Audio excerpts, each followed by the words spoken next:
ดความอกหักมันหนักยิ่งกว่าพิษงู โดดแล่นเข้าสู่หัวใจ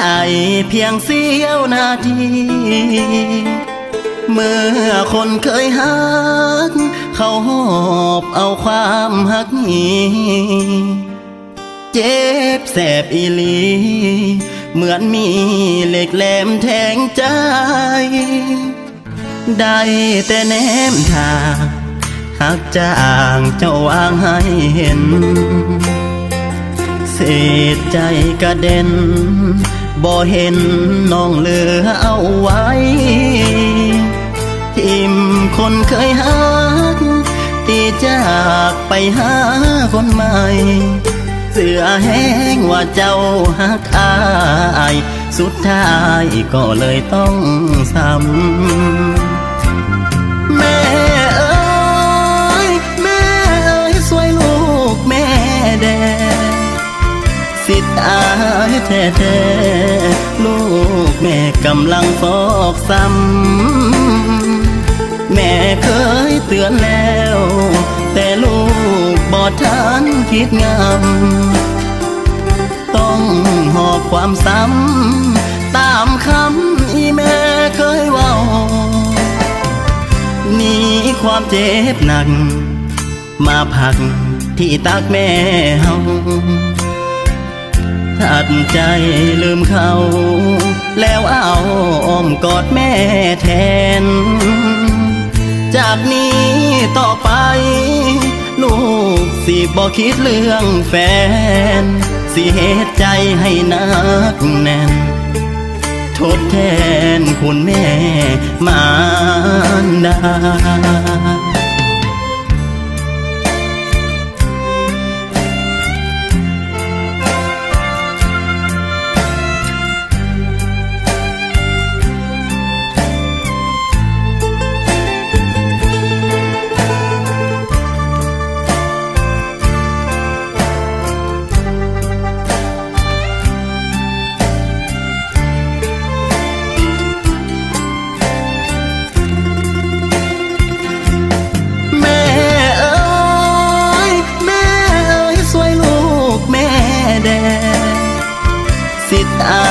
แท้ๆลูกแม่กำลังฟอกซ้ำแม่เคยเตือนแล้วแต่ลูกบ่ทันคิดงามต้องหอบความซ้ำตามคำอีแม่เคยเว้าหนีความเจ็บหนักมาพักที่ตักแม่เฮาตัดใจลืมเขาแล้วเอาอ้อมกอดแม่แทนจากนี้ต่อไปลูกสิบ่คิดเรื่องแฟน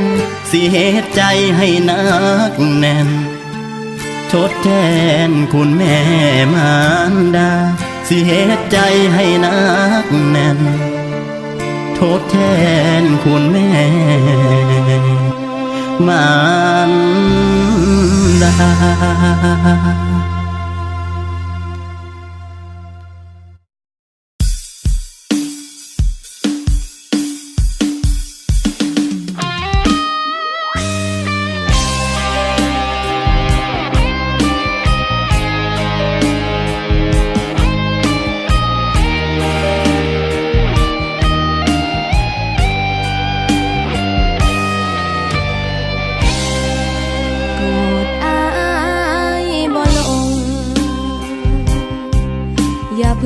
จ้าของว่าน้องทิมอายบ่ได้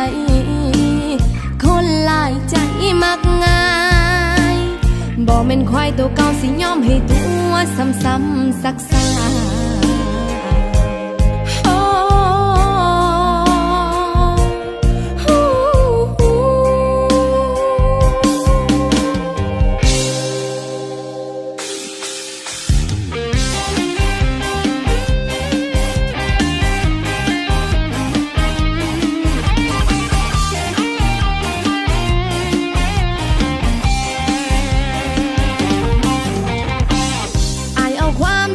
ใจ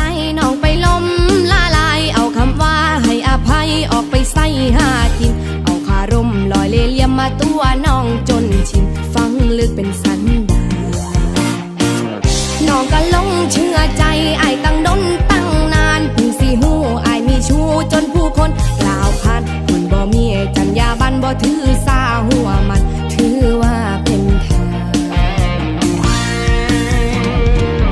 ความฮักมันกินบ่ได้คือเขากะหัวหักคนผิดชีวิตสิชิบหายอย่าไปคิดเสียดายพวกผู้ใส่พันโอ้โอ้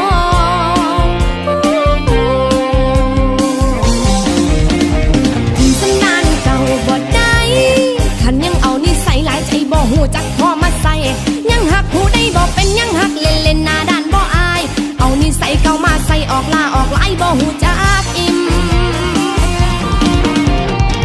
สันดานเก่าบ่ได้ก็อย่าเพิ่งมั่นใจว่าน้องนี่ไปจากอ้ายบ่ได้บ่แม่นแม่แม่นพ่อสิได้ตามงึดตามหัวแต่อ้ายเกิดมาพอกันตอนใหญ่สองคนหลายใจเพิ่นสิเอาไปเฮ็ดแนวให้เสียวงตระกูล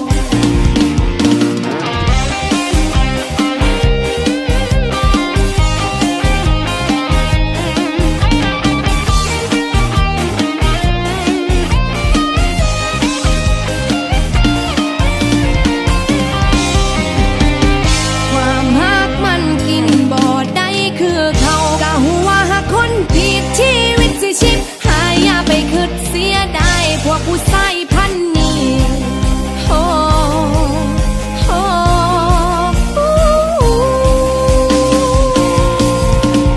ที่สันดานเก่าบ่ได้คันยังเอานิสัยหลายใจบ่หูจักพอมาใส่ยังหักผู้ใดบ่เป็นยังหักเล่นเล่นหน้าด้านบ่อายเอานิสัยเก่ามาใส่ออกล่าออกไล่บ่หูจัก